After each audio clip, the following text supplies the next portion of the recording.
Hello, and welcome back to Become One Living. My name is Dan, and this is my wife, Jody. Hi. Become One Living. Ancient tools for modern living. You know what today is? Yes, You do? I believe so. Today, we're recording January 15th, 2023. So you may be listening to this a little later on. But today is my 9-year anniversary Of a big day. life, rebirth. 9 years ago, I was teaching yoga at 6 a.m. And I remember a trauma nurse banging at the door of the yoga studio asking to be let in because I always lock the door. If you're late, you're out. You can't come in. You can't come in after the class starts? No. And I happened to be going in class late because I wasn't feeling well. So I let her in. She told me she was a trauma nurse and she just got off her shift. So we went in class and I taught, and the day kept going, but I was still feeling off. I went to work and I was doing energy work. Me and Dan both do energy work, and I do yoga therapy. And I had this woman in this hold, a cranial sacral hold. One of my hands was under her butt near her sacrum, and one was holding the back of her head. And all of a sudden, my right arm slid from underneath her butt and got stuck in the air as if I was holding a pizza pie. You know, when the pizza delivery guy comes in, the hands up, he's like, pizza. So my right arm went like that, stuck up in the air, bent in the elbow, frozen. And I started stuttering. Duh, duh, duh. And it just kept going, this loop. And I'm watching her watch me. And in my mind, I'm thinking, I'm telling her to call 911. I think I'm telling her, hey, something's wrong. But apparently, I was just saying, da, da, da, this repetitive word babble, just babbling. And because of all the years of yoga that I had done at that time, I realized a flip was switched.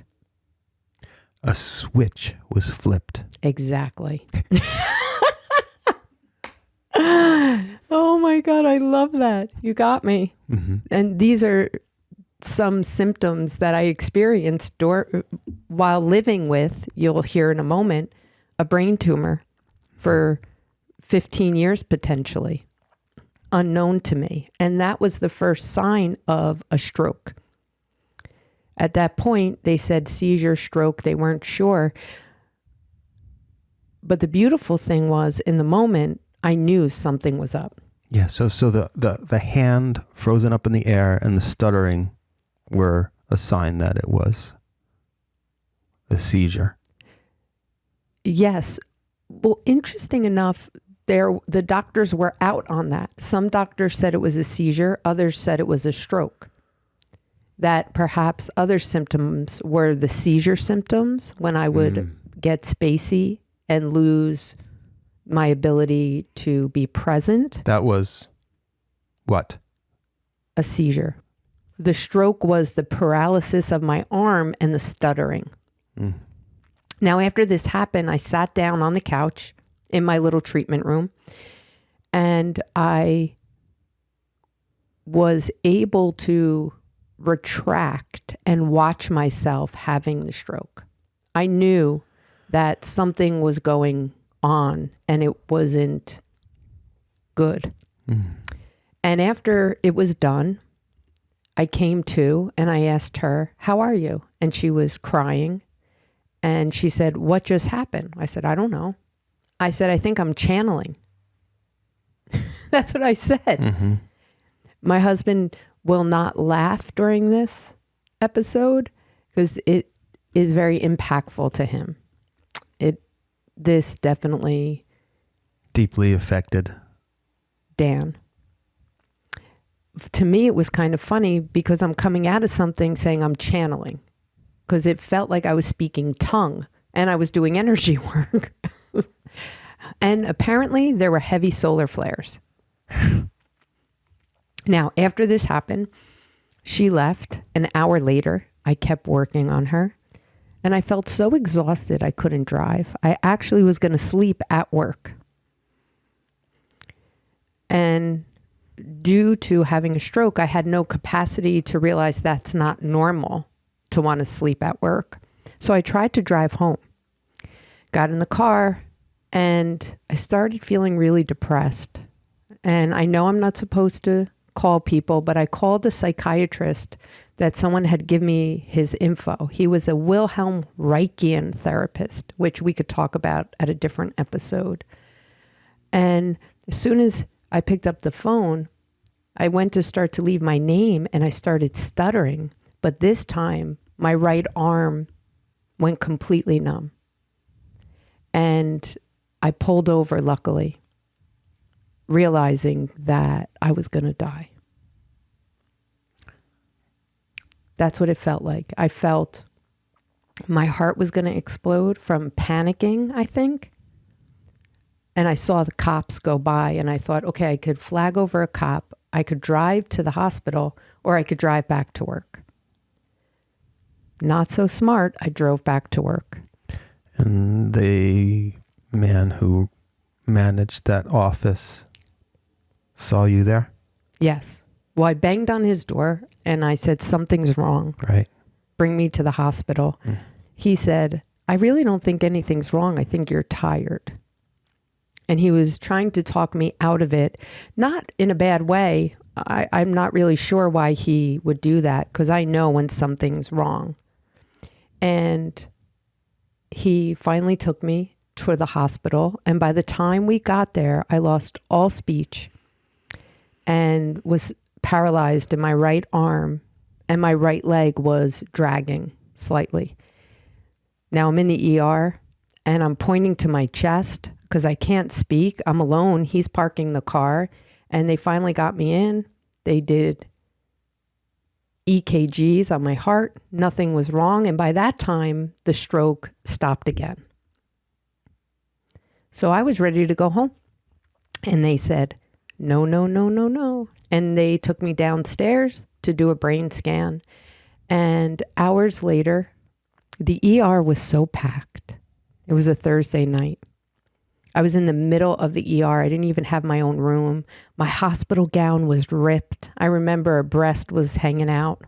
My friend, it was a male. He was disturbed about that. He's like, someone get her a blanket. Meanwhile, it was life challenge. Yeah.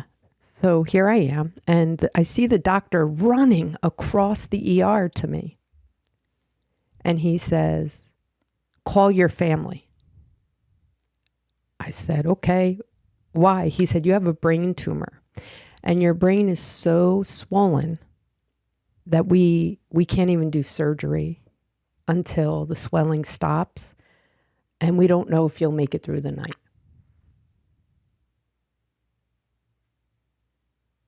I looked at him and I said, do you know who I am? I do yoga. I eat healthy. I'm somewhat of a good person, meaning I'm human. And sometimes humanness takes over. I'm giving and I'm loving. This can't be happening. And he said, I know exactly who you are. You're patient number, You have a brain tumor. Call your family. And we're going to put you on meds. And I looked at him and I said, well, why are you standing here? Go get my meds. So he went, and I waited 2 hours till I called you, because Dan at the time was living in Colorado, going to school for secondary massage techniques, structural integration. More body work, yeah, structural integration. So here I am in the ER. I didn't tell anyone. I didn't call anyone. Mainly, I feel because I was out of it. I was on drugs to stop the swelling, then seizure meds. But I also was in shock. I couldn't wrap my head around the fact that I had a brain tumor. Just hearing those words seemed so odd to me. And while I was in the ER, the very nurse that was in my yoga class in the morning was my nurse. She came in and she said, "Oh my God, what are you doing here?" And I said, "Well, it's a funny story." And we giggled and she said, "Well, it's not that funny." So by the time you were able to get a hold of me, which is a story itself, and you told me I was wiped out. I was out and I barely could make it home. I was staying with my brother. When I walked into my brother's front door, he was watching TV and I was speechless. So I walked sort of like halfway into the home and he looked at me and because he's my brother, he's like, what's wrong? And he got up and started walking toward me and I walked toward him and I fell into his arms and he hugged me and I was just completely wiped out. I was beside myself and so I said, "You've got to book me a flight back to New Jersey."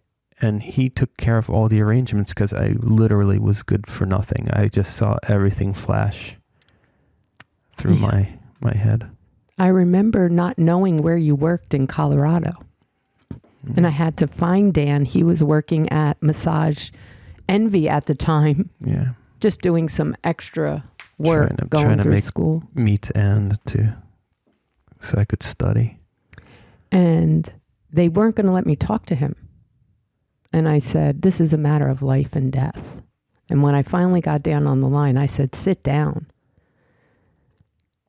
Yeah. So I sat down. And I told him. And when you told me, Joe, it's wild. Like every scenario, but a certain blankness. It's just the weirdest feeling. And it was a good thing that I was sitting down because I just was completely, my energy was just everything left. My friends, we're sharing this for a few reasons. One reason is knowing that when you get unexpected diagnosis or unexpected information, it can physically wipe you out and you become disorientated. So I became frozen and just was doing my due diligence. Okay, I'm here and I got to keep everybody okay so no one panics. And also being on meds, because I don't take meds, I don't take aspirin, Tylenol, anything, being on all these drugs at the time for my life, which I'm so grateful for Western medicine, I don't know how much of that added to it. But when somebody has a surprise diagnosis, let's say cancer, tumors, or anything, MS, whatever, I mean, anything. Parkinson's, MS, you go into this dutiful state. I got to get through this. So my job was to get through this. And then being a yoga teacher and learning all these teachings, ancient teachings, my goal was to do it gracefully and honestly.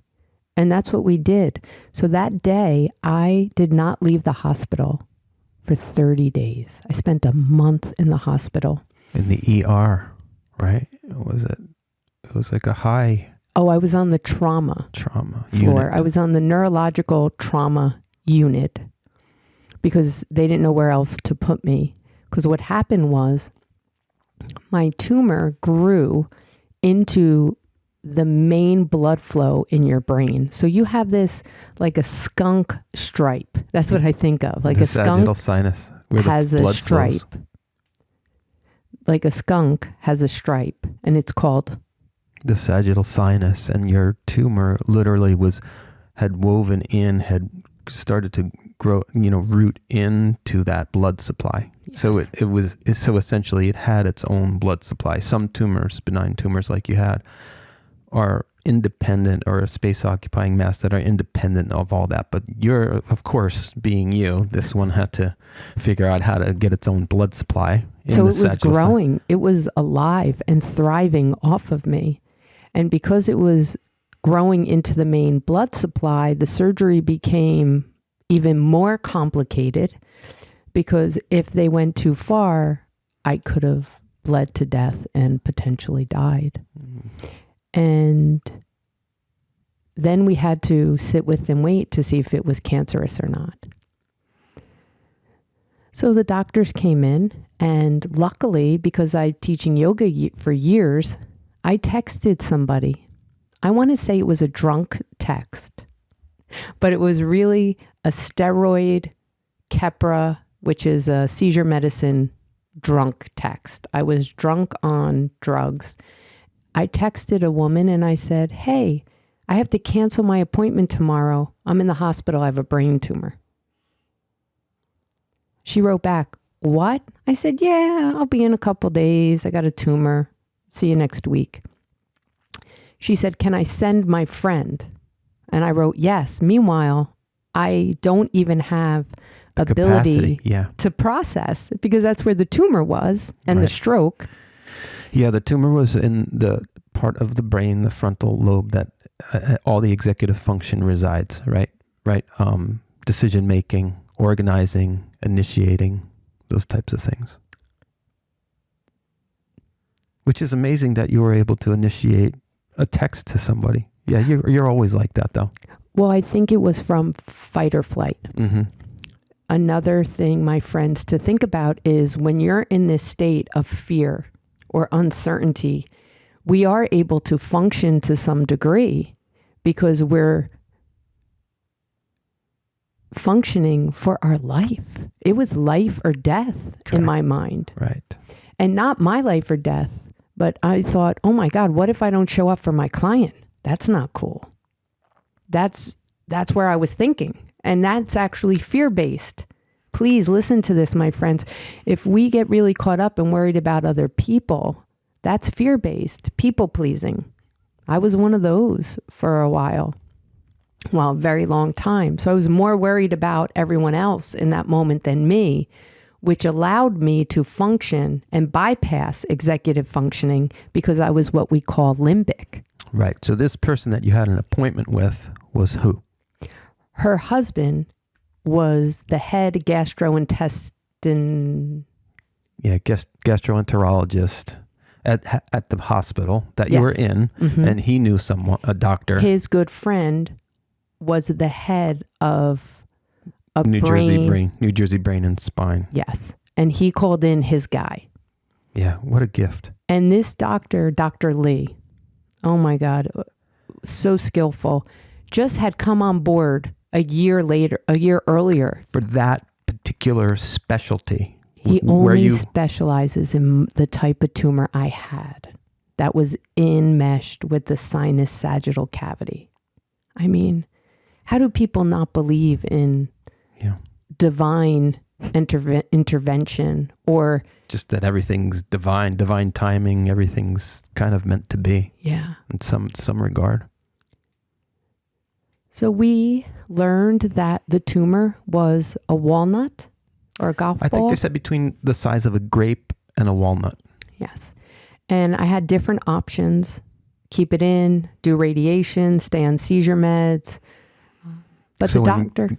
So when you're the man who was looking at all of the information and the images came to your room to look at the images with you and come up with the decision, he said, we could go up the...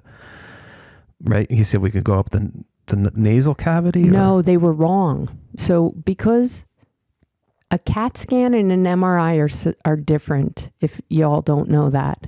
And I mean, I know you probably know it because the names are different, but when they're doing CAT scans, they're a lot fuzzier than MRIs. So at first they thought with the CAT scan, it was a peanut and they were going to go up through my nose.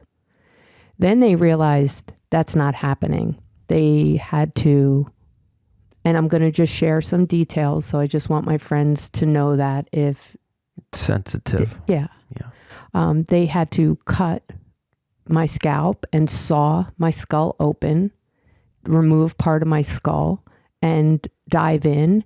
And I was under, and not so much, because I do remember a lot, because they had to cut each nerve slowly and consciously. So there was a whole team in there to make sure that they didn't sever feeling in my arm, my speech, my life. So they did not know, we did not know what was going to happen after brain surgery. It was about 6 hours long, and it was so beautiful. Dan and I sat and we talked about the fact that I might not live. We talked about I might come out paralyzed. And we talked about I might come out not being able to talk. And that is when the power of yoga, let me say this, the power of the system of yoga came in handy. Because I am not only my speech, I'm not only my body, I'm more than that. And I thought, who would I be? How am I going to be in the world if I don't have those abilities anymore? And I sat with that and cried and started to dive deeper and deeper in this whole time at the hospital waiting. It was about 5 or 6 days before they actually could do surgery. And I was alone in the dark because my eyes, I couldn't see. I couldn't handle looking at screens or anything. And I was so sedated. I slept a lot. But I just sat with the whole constructs that I created in 39 years of my life. I'm a yoga teacher. I'm a yoga owner. I do this. I'm a storyteller. I'm this. And in one instant, snap, boom, I'm nothing. Dis-ease, circumstances, life, it doesn't care who you are. It doesn't matter how great you think you are or how generous you think you are. If something's going to happen, my friends, it's going to happen. So I'm asking you now, do you have tools to navigate what life gives you? And I had tools. I had friends, not friends in this way of, I had friends that came to support me, but I have friends that are conscious and have tools that they use. And those friends that use their tools made me and helped me use my tools. Yeah. They supported you in being held, and they supported you, I think, in a great way, reflecting, that you were capable, you had tools. You had been practicing yoga already for a really, really, really long time. So there's no way to prove it, but I get the feeling that had you not been the person that you were all the way up into surgery, that your recovery, how expeditiously you got through the cognitive speech therapy and got your speech back in order and figuring things out and organizing things. Today it's like crazy. You're like the most organized entrepreneurial business owner yogi that I've witnessed. It's really together. So you made an incredible recovery. Let's talk about that. The tumor sat in executive functioning, and for periods in my life, I was severely depressed because I couldn't start or initiate a project like the dishes. When I first met Dan 13 years ago, he walked in my house, dishes and clothes were all over. I had to kick clothes out of the way for him to walk into my home. And I thought I was a slob. I thought I was dirty. I had all these ideas. I had no idea a brain tumor was growing in the area that wouldn't allow me to do the dishes. I couldn't start a project. I would stand in front of the sink or stare at my clothes and think I'm too depressed. It had nothing to do with depression. There was no connection. There was a tumor blocking the connection. And we had no idea. I had no idea.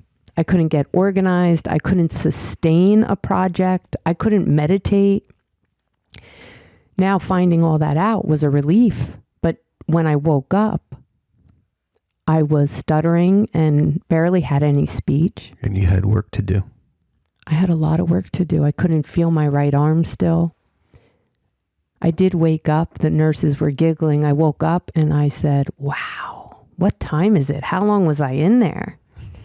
And as soon as I could get up, I walked the hospital rooms with my IV.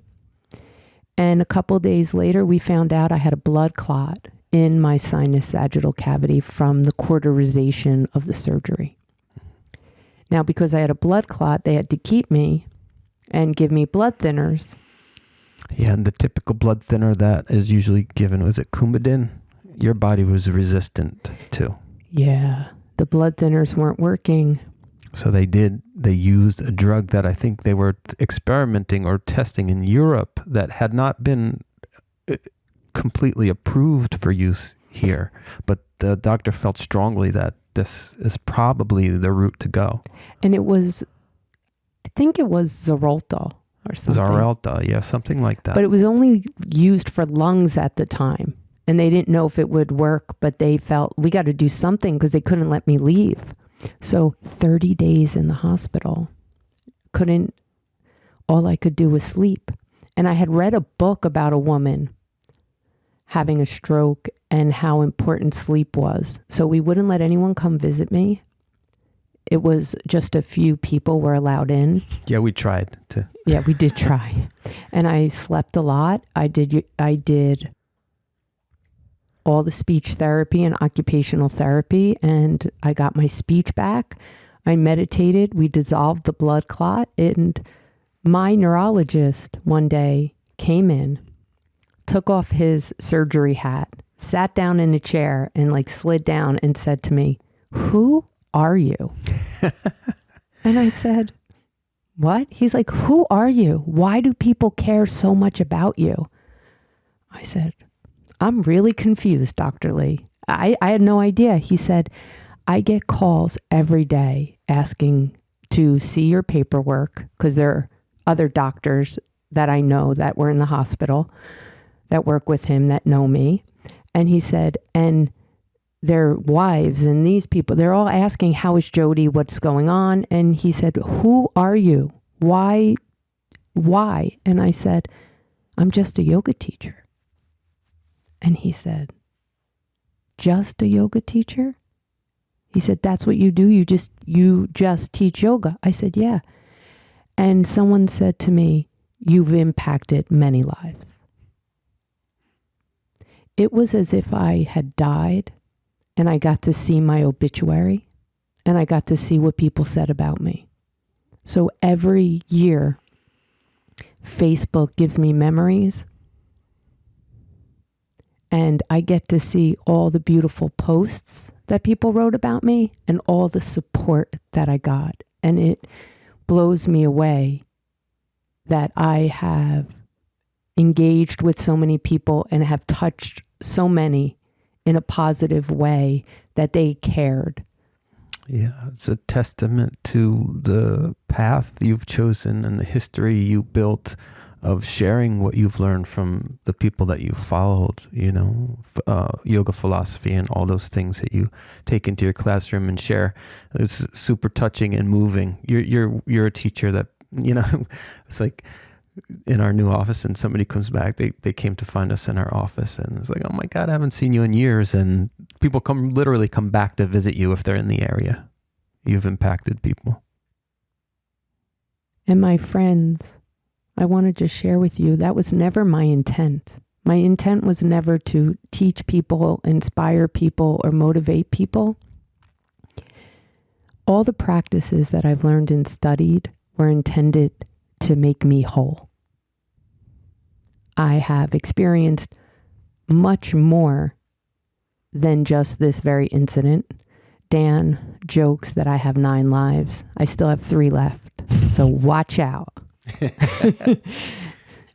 But after brain surgery, because it was very stressful, I then experienced chronic illness for multiple years. And that's a whole nother Few episodes. Multiple Yeah, episodes.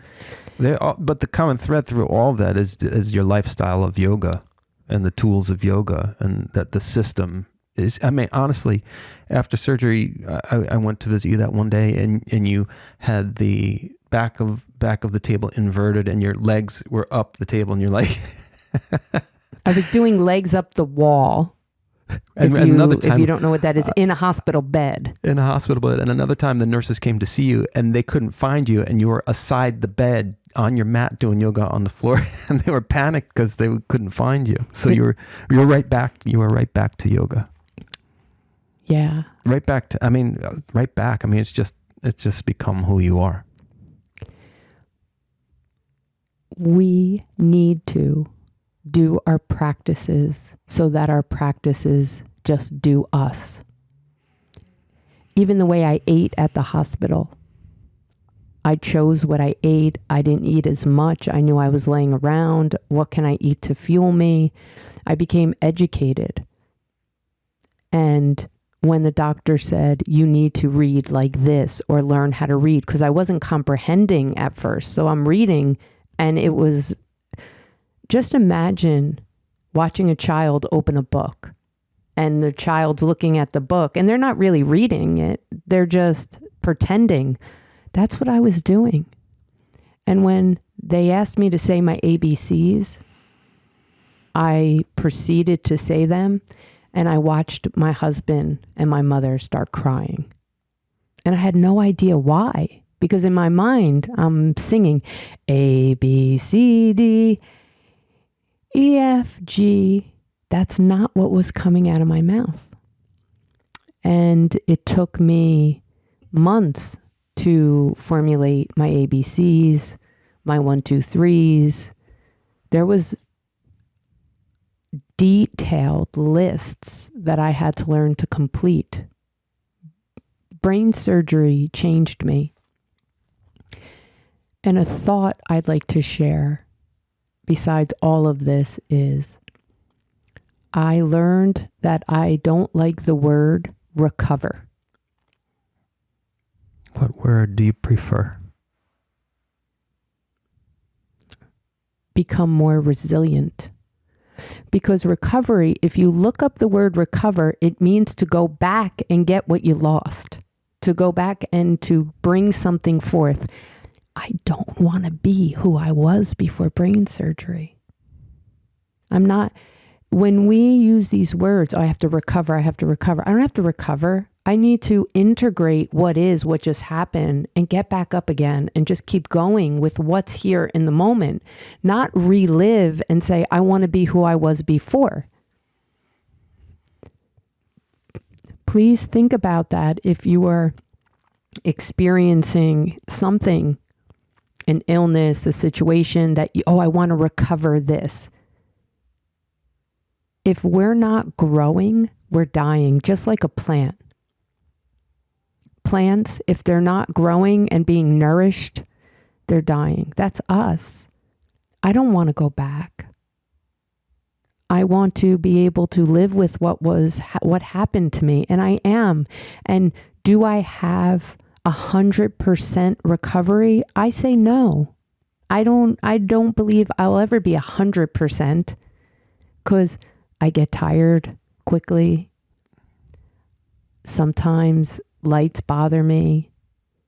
But for the most part, 99% of the time, because of the tools of yoga, neural sculpting, which we'll talk about, which was created by Lisa Wimberger, that was key in my recovery. No doubt. You pursued those things with vigor. Not that you hadn't before, but this really seemed to turn you on. I'm not sure what it was, but I know that you were wanting to discover yourself and move forward and learn and upgrade everything. Live. It almost upgraded your passion for living consciously. Yeah. When they were bringing me in for surgery, I'm going to wrap it up with this. I want to leave you all with this. I was asking God or the universe, whatever word you want. I was just saying, someone give me a sign, please. What is happening here? And they wheeled me into a unit, part of the hospital that wasn't even open yet. It was still under construction. I think it was the kids' It was new the kids. surgical room. The operating room was for a child. Yeah, it was for children. So they wheel me in, and my nurse is going, like bing bonging all over the place. And I grab her arm and I go, "What's your name?" And she said, "Grace." I said, "Grace, slow down." Slow down. Breathe with me. And we breathed. I said, "There's no rush." We go in the ER and I look up on the ceiling and there's a mural. A painting of? A parrot, of a macaw parrot that my father had. And my dad passed. It's, I think, 12 years now. Mm-hmm. But an instant reminder and support and divine message that everything's happening in the right way. And that I'm supported. That physically people aren't there, but they're there. And as I went in, there was so many people around me for the surgery. And I went under. And I said at that moment, if I live, I will meet everything unresolved in my heart and in my soul so that I could live life more fully. And so here we are, become one living. Tools, ancient tools for modern living.